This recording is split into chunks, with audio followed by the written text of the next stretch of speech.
What's up, YouTube? I'm here to do my recap of UFC 184. At the bottom, Mossy Fulham versus Alex Torres.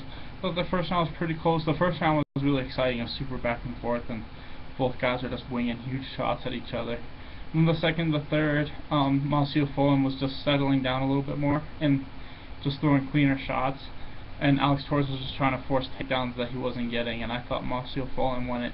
2-1. I don't know why it was a split decision. I don't know why one judge gave it to Torres. I didn't think it was close at all.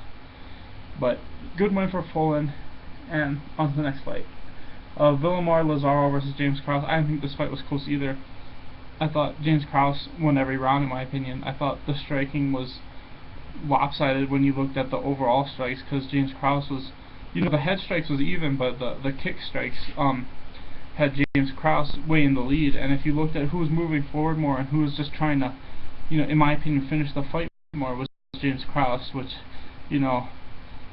every other fight I pretty much agreed with except for this one. I don't care if I get fights right or wrong, but I don't like it when there's bad decisions, But, whatever, it happens. This is MMA. It just bugs me when there's bad decisions, but, moving on. Derek Lewis versus Ruan Potts, and that first round, Ruan Potts really looked good. He looked like a guy that belonged in the UFC, and he almost caught Derek Lewis in that knee bar. But at the end of the round, he said he was done. If you listened in his corner, he's like, "I'm quitting," and then his corner's like, "No, go out there and fight." And I was like, "This guy's done. He doesn't even want to fight." And sure enough, he didn't do anything really in the second round. The first round he looked really good. He almost submitted Derek Lewis a couple of times, and then second round he basically just gave up. Good win for Derek Lewis. It's sad that Ruan Potts kind of gave up, because he actually looked pretty exciting in that first round, but he's obviously, not there mentally. But good win for Lewis. Next was Tim Means versus Diego Lima, and I kind of thought that Tim Means was just a bigger, stronger guy, and he showed it.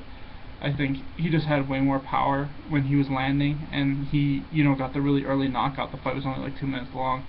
It was a good win for Tim Means. Next was Roman Salazar versus Kid Yamamoto, and this fight was bothering me just because I have this strange feeling that Roman Salazar, if he got poked in the eye like that in the third round, he wouldn't have given up. I think the only reason he gave up was because he knew it was going to be no contest, because it hadn't been the third round yet, you know what I mean? He was not doing anything. Kid Yamamoto was just moving in and out and landing shots that whole fight. There was not one point in that fight where I thought Kid Yamamoto was losing. And it just sucks, because that was, that would have been cool for him to have gone a win for the first time in a couple of years. And it was a fight that he was dominating, and, he didn't even really poke Roman in the eye. He just had his hand out, and Roman, ran into his hand. So, it sucks, because, Kid was dominating that fight, but it is what it is.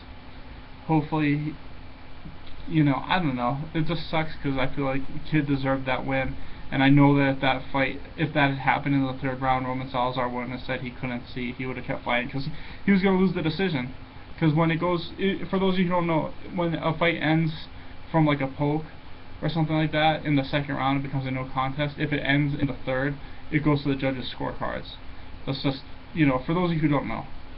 Anyway, next fight was Roland Carnero versus Mark Munoz, and this just shows Mark Munoz is done. This was a fight that he really had in every aspect. His wrestling was better and his striking was better, and he still lost. It just shows that he's not at that level anymore. And Roman Carnero, he looked amazing. Nothing to take away from him, It just shows where their mindset's at. Roman Carnero is still hungry for, fights and wins, and Mark Munoz isn't. I think Mark Munoz should retire, because that was, that was one of those fights where he really should have won it. Mark Munoz from 2 or 3 years ago wouldn't have lost that fight. It just, I mean? Not to take anything from Roman, I'm just saying, stylistically, it really was a good matchup for Mark. And, next fight, main card, Tony Ferguson versus Gleison Tibau. It's one of those things. Tony Ferguson's really good, and he just caught Gleison really early with an uppercut, took his back and got the rear naked choke. Good win for Tony. Not too much else to say about that fight. The next fight, Alan Jouban versus Richard Walsh. They were both throwing really hard shots at each other, and then Alan Jouban just landed a nasty elbow and a couple uppercuts and got the win by knockout. So good win for Alan Jouban. Next was Jake Ellenberger versus Josh Koscheck, and this fight was, neither guy looked great. It just kind of cements my feelings that Jake Ellenberger probably, well, Josh Koscheck should retire, just because I thought he was gonna be all healed up from his injuries and stuff, but you can see the way he was rubbing his eye. The bone around his eye is probably weaker or softer, I don't know what it is, but the damage from the St. Pierre fight I don't think has ever gone away, and I don't think it ever will, and I think this fight just showed that he's done. Jake Ellenberger, he wasn't as aggressive as he used to be, and this fight showed it too. He really was just sitting back a whole lot and defending a lot. Even though I thought he was winning, he was defending more than he was attacking, and I think against the better welterweights he's going to start losing more. It was a good win, but I don't know how much more we're going to see of Jake. Next was Holly Holm versus Raquel Pennington, and this fight was boring. It was just, Holly Holm was just point-shotting her the whole fight. It was like the Ben Henderson versus Cerrone fight. Only the third round I thought was kind of close. I still thought Holm won that. I didn't think this fight was close at all. So one of the judges scored it for Pennington. That judge needs to be killed. There's no excuse for that shit, in my opinion. Holly Holm dominated that fight. The only round that was kind of close was the third. Main event, Ronda Rousey versus Cat Zingano. Obviously it was 14 seconds long, and this is no offense to Cat. I don't know what happened. Her arm might have just been stuck, but that, anyone who's ever rolled jiu-jitsu, like I've rolled jiu-jitsu before, that was really some white belt level shit, what she did with her hand behind her head. And like I said, it's no offense to Cat, maybe her arm was just stuck, but the way she was grabbing her head and the way that Ronda was sitting on her, she really didn't have to even work for that armbar. Like, anybody could have caught that armbar, in my opinion. It was just because, like I said, maybe Cat was just stuck in that position, and she was just trying to do something so that she wouldn't get caught in the armbar.